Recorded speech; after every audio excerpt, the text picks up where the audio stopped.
Yo, what is good, Jets Nation? Welcome back to Jets Media. This is Richie, and I got a fun little video for you guys. I want to talk about the Jets foundation of all the players that are 25 years or younger that I feel like is the future of the New York Jets. And the best part about this video is there's going to be a lot of players being added to the foundation in this upcoming draft. Because as we know, Joe Douglas and the New York Jets have a crazy amount of draft picks. We have 4 picks in the top 38. We have 9 picks in the first 5 rounds. So there's going to be a lot of young talent being added to the roster in this offseason. But in this video, I want to talk about the players that are on the roster and what they did in their rookie seasons in year number 2 and even year number 3, because I made a list of the players that I believe that are 25 years or younger that is the future of the New York Jets, and Jets fans should be really optimistic and excited about the future of this team just because of the foundation that is built through the draft and other acquisitions through waiver wire and all that great stuff. So guys, if you're new to Jets Media, make sure you hit that subscribe button. If you want to see more Jets content like this, don't forget to do that, and like the video if you guys enjoyed. I got so much content coming your way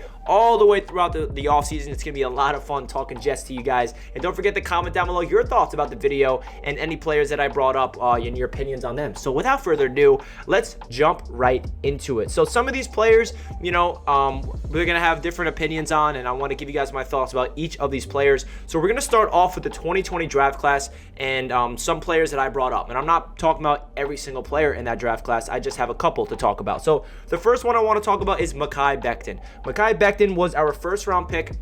Joe Douglas' first round pick of his career with the New York Jets as the GM.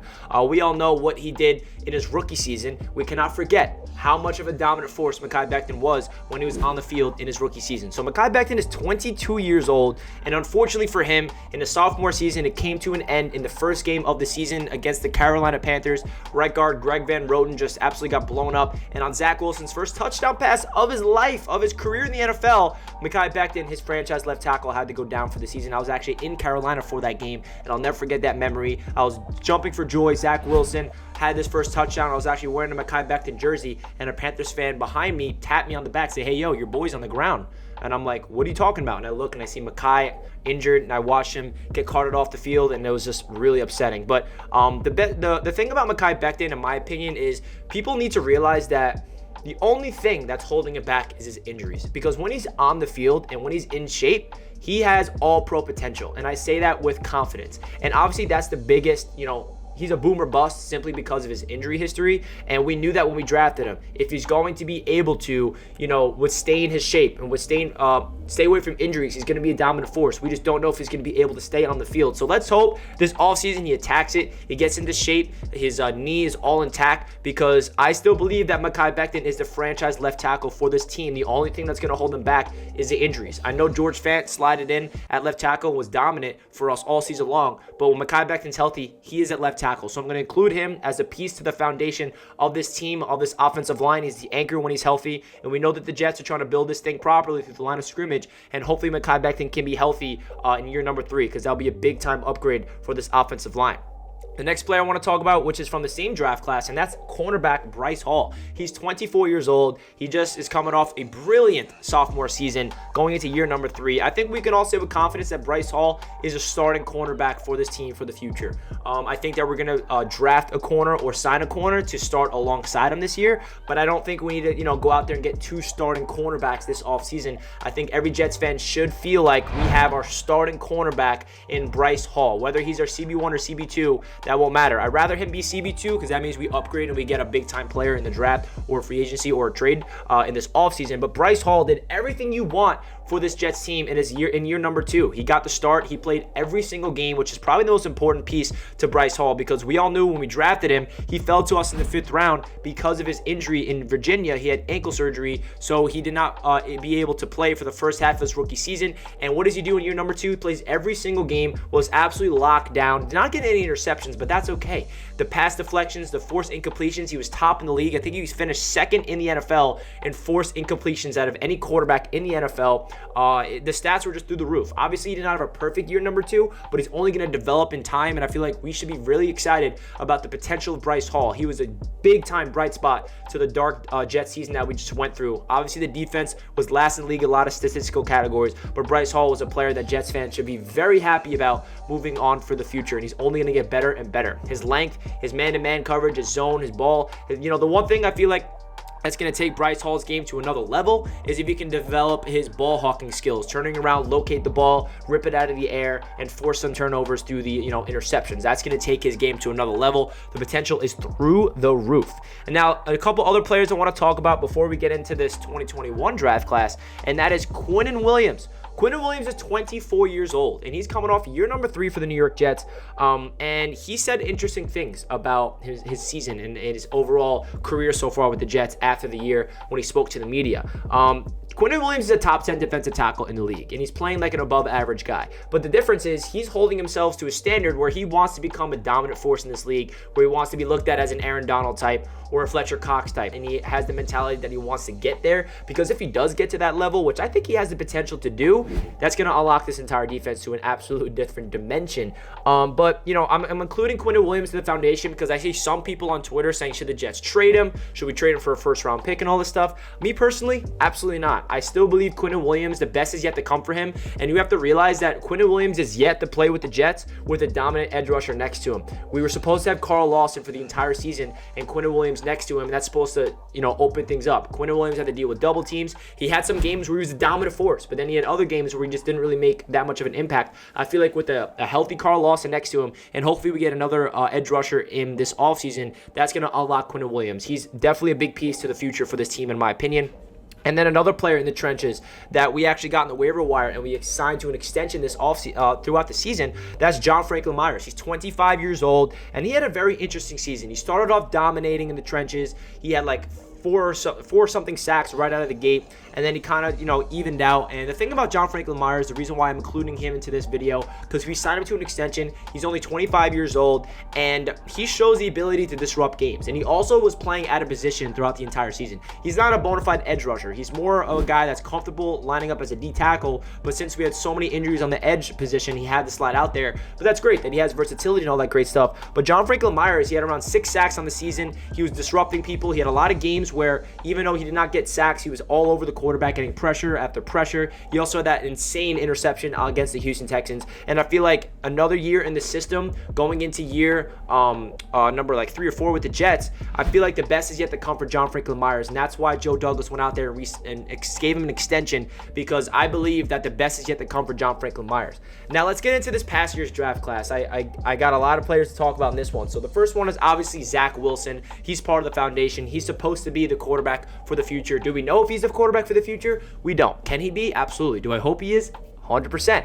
Zach Wilson's 23 years old. He's coming off a very interesting rookie season. Started off the year really rough, had 4 touchdowns, 9 interceptions, gets injured, comes back, has 8 total touchdowns to 2 interceptions, finishes off the year with 5 straight games and no picks, shows amazing progress to finish off the season, to give Jets fans a lot of excitement about our young rookie quarterback. Even though there were so many people around him just not healthy, he had like 1 or 2 games with everybody around him healthy in terms of the playmakers. Like I think he had 1 or 2 games with Corey Davis, Elijah Moore, and Michael Carter all healthy at the same time, which is really frustrating. So we need to make sure that the players around him are healthy and continuing to develop that chemistry. So Zach Wilson's definitely part of the foundation for sure. He's only 23. He's going into year number 2 in the system. I'm expecting a big-time jump for Zach Wilson. And the reason why I'm really excited about Zach Wilson's potential for the Jets is simply because of his arm talent and his ability to just be athletic. I feel like his athleticism is very undervalued. His ability to be a pocket presence in terms of escaping pressure, making people miss in the open field, extending plays,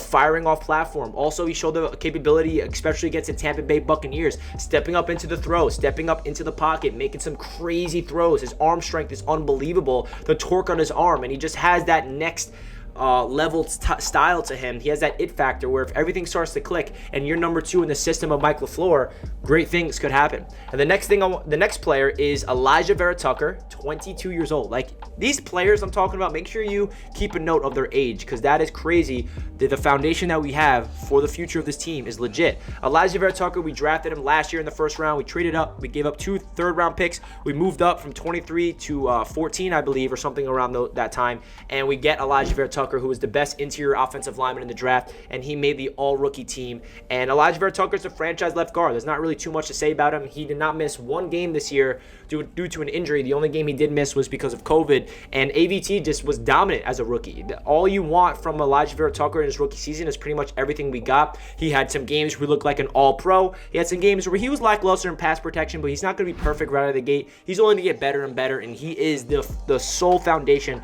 of that offensive line.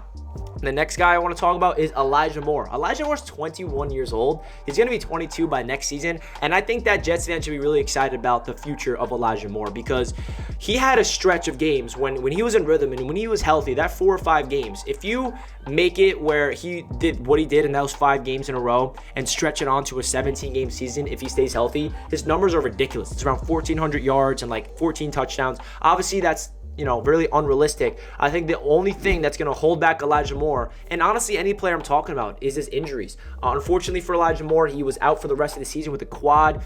He started off the season, a little rough, but it wasn't really his fault. It was the system around him. Nothing clicked offensively. Zach Wilson wasn't doing anything. Michael Carter wasn't doing anything offensively in the first couple of weeks. So Elijah Moore shows that he has the elite potential to be a top wide receiver in this league. I really say that with confidence. He has the separation ability that is just through the roof. His route running, his hands, his mentality is something that really separates him from other players, and he's only 22 years old. No, he's going to be 22 next year, and that is crazy. Like, the future of this offense is going to be fun, and that leads me to the next player, which is Michael Carter, the running back, who's 22 years old. I genuinely believe that Michael Carter is the running back number 1 for the future. I think the Jets should draft another running back late in this year's draft class so we can get a lot of fresh legs in there. But I would be totally fine with Mike Carter being the number 1 running back entering year number 2. He's another player that needs to stay healthy. He unfortunately was banged up. He had an ankle sprain. And I really genuinely can say with confidence that if Mike Carter stays healthy for a 17-game season and he is used as a number 1 option in the passing game and the run game, his stats I can't even predict. I can say he can easily get over 1,000 yards on the ground, easily get over 500 yards through the air, and easily get around 7 to 8 touchdowns if he is healthy for that long and he's used as a number 1 option. He just has elite. You guys know what Michael Carter brings to the table. His balance, his vision, his footwork, his ability to make somebody miss, his ability to, break free off tackles. It's just ridiculous. His hands out of the backfield. Everything about Michael Carter, getting him in the 4th round, Joe Douglas deserves so much credit because I thought he was going to go in the 2nd or 3rd round, and we were able to get him in the 4th. Absolutely phenomenal job from Joe Douglas. Now let's get into the defensive side of the ball more from this draft class, and that's Michael Carter II. He's 22 years old, and I think that he's going to be the starting slot corner for the future of this team. And Jets fans should be excited because the fact that we got 2 Michael Carters in the 4th and 5th rounds that are going to be starters on this team is just tremendous. And Michael Carter II made big-time plays this year. He had a sack on Tom Brady. There was a lot of times where he was in man-to-man coverage, making big-time pass deflections. I remember the first week of the season, they threw a slot fade, and I was at the game, and I watched Michael Carter II go up there and make a phenomenal play on the ball. I'm like, wow. All right, Michael Carter II, I see you. And then as the season went on, he just kept making big plays after big plays and big moments, and he's only going to get better and better throughout the rest of his career. And then the last player I want to talk about, which is Brandin Echols. He was a 6th-round rookie. He's 24 years old, and this is a guy that was started all season long. He picked off the GOAT in Tom Brady. He had a pick 6 against Tua Tagovailoa, which I guess isn't that impressive because we all know about Tua. But hey, it was still impressive because the Jets do not get a lot of interceptions. Brandin Echols proved to be a perfect piece for the development and the depth of the cornerback room for the future. I don't think Brandin Echols is going to be the starter next year alongside Bryce Hall. I think we're going to get someone to, start ahead of him, but that's not a bad thing to have. That's a luxury that we were able to get a player in Brandin Echols in his rookie season, give him all the reps as a rookie, make big time plays, make some mistakes here and there, and now he has a full rookie season under his belt. He's only going to get better and better as his career goes on, and he's a perfect piece to the secondary to provide depth. I think that the Jets should go out there and get an upgrade, and I would love for Brandin Echols to be, CB number 3, rotating on some packages. You never know, injuries could happen, so he can go out there and be the starter if anybody goes down, unfortunately. So that's my thoughts, guys. I came up with, let's see, 1, 2, 3, 4, 5, 6, 7, 8, 9, 10 players that Jets fans should be excited about that are 25 years old or younger. So that's the reason why I want to make this video, because these 10 guys, I personally believe the reason why Jets fans should be excited about the foundation of this team. And like I said in the beginning of the video, guys, the foundation, it's not done being added to. We got an entire draft to add to this. And Joe Douglas acquired every single player that I mentioned besides Quinnen Williams, he was drafted by Mekhi Becton. But all of the 9 players, it was draft picks by Joe Douglas or waiver wire pickups. And he's trying to build this thing through the draft, and he needs to hit on this draft class coming up if he really wants to become, a sustainable franchise where we can build through the draft. I feel like Jets fans should be ecstatic about these 10 players. And there's obviously a lot of young players that can establish themselves as part of the future. Obviously Denzel Mims is a disappointment. I did not mention him. Ashton Davis, he got some playing time, but I don't really think he's going to be a future on this team. Even guys like Hamza Nasruddin and Jamie Sherwood, those guys are going to have some impact on this team because they had injuries and they're going to be providing impact special teams. There's a lot of other players, but I just want to, combine it into 10 young players that Jets fans should be excited about for the future. So that does it for this one. Comment down below your thoughts, and let me know if you stayed into the end of the video by commenting down below a Jet emoji. I know this is another longer video. I'm trying to post a lot of content where you guys enjoy it, and let me know if you guys enjoyed it. If you want to see more content like this, don't forget to hit that like button. I really do appreciate it. Let's go Jets, and I'll catch you guys in the next video. Peace.